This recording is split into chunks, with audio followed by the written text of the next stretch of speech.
আসসালামু আলাইকুম সকলকে, আশা করি ভালো আছেন। প্রতিদিন আপনারা শাকসবজির ভিডিও দেখেন আমার শাকসবজির বাগান থেকে। আজকে আমি দেখাবো যে প্রতিদিন ফজরের নামাজ পড়ে যে কাজটা আপনারা করবেন, সকালবেলা আপনাদের হাঁটতে হবে। এই দেখেন, এই যে সূর্য ওঠার আগেই আপনাকে বেরোতে হবে, কারণ এই যে সকালবেলার যে সূর্যের তাপ, এটা শরীরে অত্যন্ত উপকার। এই দেখেন, আমার এক জায়গা আছে যেখানে নিরিবিলি আমি হাঁটি। সেই নিরিবিলি জায়গাও আপনারা পছন্দ করে নেবেন আপনাদের জন্য, যারা যারা হাঁটতে চান। এই প্রতিদিন সকালে হাঁটা স্বাস্থ্যের জন্য খুবই উপকার। যেমন আমি হাঁটতেছি, আমি আমার নিরিবিলি জায়গা পছন্দ করে নিয়ে প্রতিদিন সকালবেলা আমি হাঁটি এই যে জায়গায়। দেখেন, কর্মব্যস্ততার মাঝে প্রতিদিন হাঁটা হয় না, সপ্তাহে 4 দিন অথবা 5 দিন আমি হাঁটি।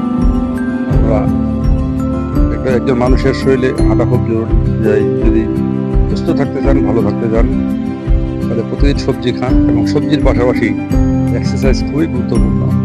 আপনি 40 মিনিট হাঁটবেন এবং 20 মিনিট শারীরিক এক্সারসাইজ করবেন।